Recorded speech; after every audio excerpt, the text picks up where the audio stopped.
สบายดีบรรดาทานจะมาสืบต่อเผยแพร่บทอธิบายประมวลกฎหมายแพงซึ่งจะมาลงลึกในมาตรา121สมาค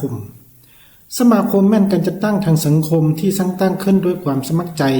บ่หารายได้หรือผลกำไรแบ่งปันกัน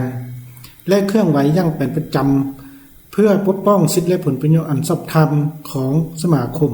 สมาชิกตนหรือของสมส่วนตัวนี้ถือว่าเป็นเนื้อในของมาตรา121ที่ได้กำหนดเกี่ยวกับสมาคมนะและต่อมาจุดประสงค์ของมาตรานี้ก็เพื่อกำหนดให้รู้เกี่ยวกับการสร้างตั้งและการเคลื่อนไหวเพื่อปกป้องสิทธิและผลประโยชน์ของสมาคม